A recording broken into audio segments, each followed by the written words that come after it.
Bahrain International Circuit. 30 cars taking to the circuit, 17 rookies out on track, all vying for the first pole position of the season. Race for round one of the FIA Formula 3 Championship. I'm Chris McCarthy, a pleasure to have your company. Alongside me, Alex Brundle. Of course, that number one car not on pole position. But it's going to be so interesting to see who comes out on top here. Some great young drivers in this field. Typical Bahraini conditions with a bit of added wind, which has swung around. Now they lock out the front row for this sprint race. Christian Mansell running a tribute on his crash helmet, as you can see there, the other ART driver to Joel. This very difficult time, Alex. Yeah, certainly a lovely tribute up and down the field from various drivers who are competing in such a pressurised weekend for them. So to have the extra in this sprint race field. The other winner, Ollie Goethe, previous winner of a Formula 3 race. Everybody else has yet to take the top spot as we, let's take through the grid that we have as we head. And Tim Tramnitz, then we have Leo Fornaroli, who we saw on the grid. He's on row 4 with Santiago Ramos, his Trident teammate, on debut. Another Trident driver comes next, Sami Megatuniv. He's got Sami Megatuniv and Gabriele Mini, row 5.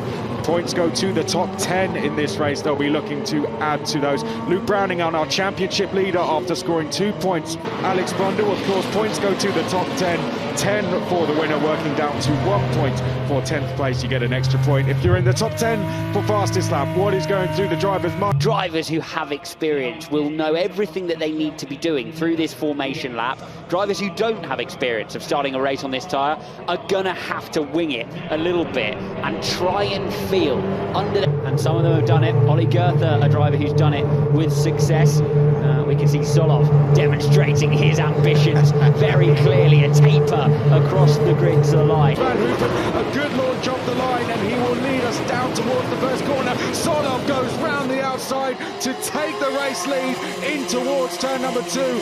Great driving from the over the crest, down towards turn 10. The number 4 car shapes to the inside, and indeed, Draganovic with a puncture then. I thought he'd lost some ground. Oh, that's such a late move. Down towards turn 10. Running wide on the exit of the corner, but Nikola Solov, a good start to the race for him. The ART Grand Prix driver leads us through the final 2 corners for the first time. It's an ART 1-2 so far, has appeared it seems, and that looks like Arvid Lindblad. Tramnitz has lost places. Tramnitz had to give up space on the inside, and he's going to lose further places as they head down towards turn 4. I think Tramnitz will change the tyre. He will carry on because there may well be a safety car through the rest of the race.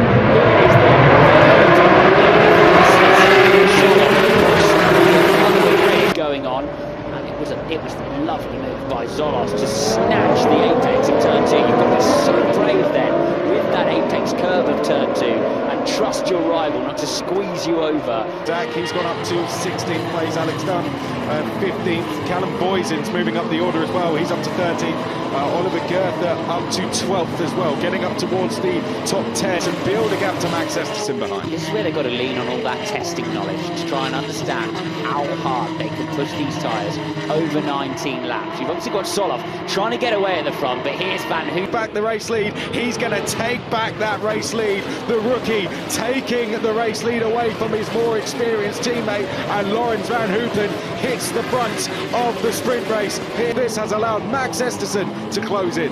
Brave stuff. Solov made it easy down towards the first turn there, and it was able then to use the DRS, the back-to-back. Now, Alex, we've got Lindblad closing in as well. Fornaroli is closing in as well. Tramnitz possibly as well. So this could become quite a big train very shortly if the battle is... Well, he pushed me off the track. Didn't see that. But a lot of high emotion going on, and they know they've got a direct line in the same team. It only takes one engineer to whisper to... In the house here, Christian Mansell going through into 7th place. We can see the Trident driver now directly ahead of us. We're on board with Luke Luke Browning, who's made a couple of places so far. We ride on board with the Williams Academy driver, Luke Browning, up towards T30. So the red, white and blue car we can see up the road, Megatunif, that is 7th place. Mansell is next in his red and black livery. The Kind of close in as in the background that looks like a battle going on with one of the roading cars, possibly, as that might have been Voisin and Verts, I think that was. Absolutely for Luke Browning, and he's going to shuffle out drivers behind as well, who are going to lose further places. That is Megatunif still trying to make his way through, but what a move round the points to give out even tomorrow than there are today. So make sure that you don't have a contretemps with your teammate at this stage. We're watching Gabriele Mini being shoveled wide. Van Hoopen, Esterson next along in the Genza car, a little bit further back. This is Gabriele Mini trying to reclaim that position in towards turn number 1. Kramer versus Trident as and now he's under pressure. He needs to get his head back underneath him, but the problem is a Formula 3 field leaves you no time to rest, does it? There's always another driver to come at you just to stay out of the side of the car ahead of him, but spins in sympathy. Is that Stuka? Yeah, Max Esterson certainly hasn't shown his hand yet. Lindblad, Fornaroli likewise. Are we in a stage of the race now where we're just ticking off the laps? What's interesting to me is sort of looking who is going to burn their tyres out early enough. Either that or ART have been on the phone and gone, guys, break the DRS. You're pulling the DRS into position. Right. So that will be the moment that's cost him a 10-second penalty. There've been a lot of side-by-side stuff down there, but when you're clearly off the road. Side of Esterson at turn 2 and completes the move. Fantastic driving from the young 16-year-old, and Leo Fornaroli follows him through to take a run us out of road. Yes, my eyes were deceiving me. So Luke Browning there has been run out of road by Mansell. I mean, side by side there's a decent argument. But so far, straight up from F4, just 16 years old, and already he's settled into this race, got himself onto the podium places. Now he's threatening to go in 5 years, but this is great stuff from Arvid Lindblad, jumping up to F4 in his first ever Formula 3 race, and he's settled into this very, very quickly. So as is the battle for the lead, stretched out to half a second now. A veritable chasm in the What's going through your mind now if you're him? The problem you've got if you're Van Hoopen is now Solov knows where you're weak and where you're strong. So if you turn up at the gearbox of the car ahead, make the move. Down the inside, Van Hoopen late on the brakes through turn 4, and that's going to allow Nikola Solov to draw alongside as they come up to turn 5 and turn 6. It's all right now. This is getting very, very intense in the first race of the 2024 season. They can't afford half moves, and they want to go for those leading positions. Fornaroli having to start their season on the top step of the podium.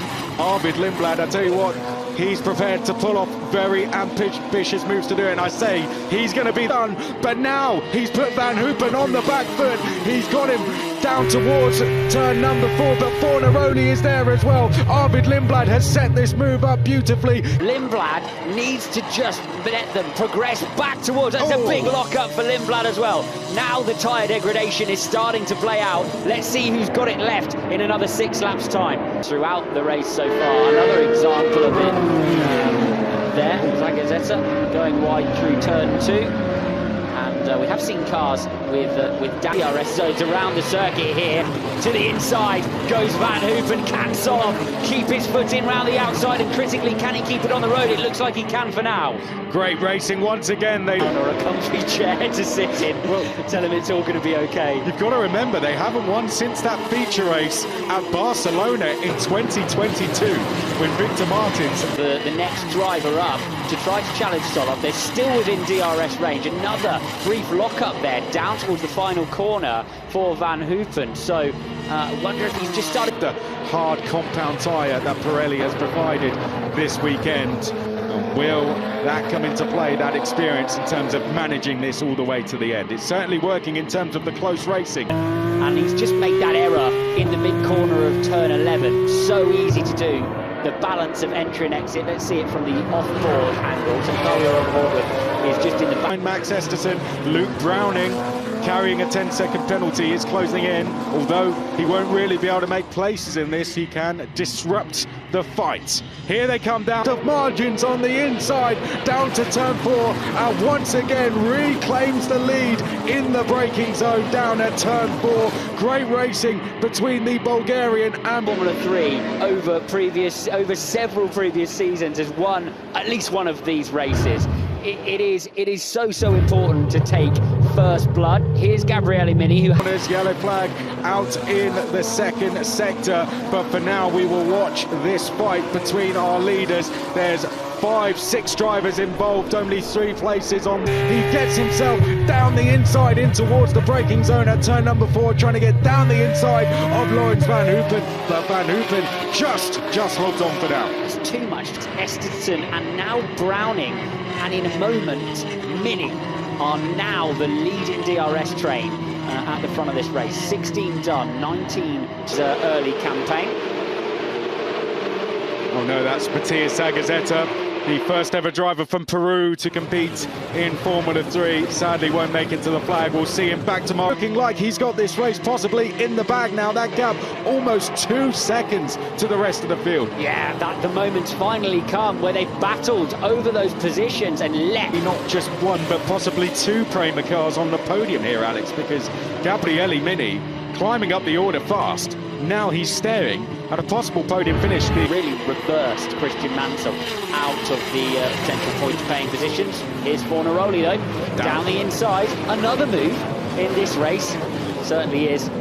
Down the inside of Solon. Into 8th place and has a chance to make some big progress within this melee of cars who are really fighting over these places with just 1.5 laps to go. You can see Max Esterson extremely brave around the outside of turn 12. Experience says no for Gabriele Mini. There will be another opportunity. There will be another lap. There will be another DRS zone. But Esterson, and that will be a place made. But we've got 2 more places on the podium to decide as Gabriele Mini should get that place done into the first corner. No, Max Esterson holding. Demonstrating the pace.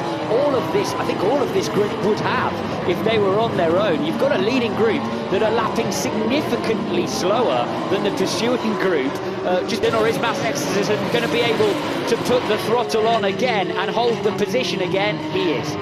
Great driving from making some superb moves throughout, and that is why he has been picked by Prema Racing to come into this championship, by Red Bull as well, and Arvid Lindblad. Certainly is. Renault Rosin there, delighted. Yes, mate. P1 on your debut, mate. Well done.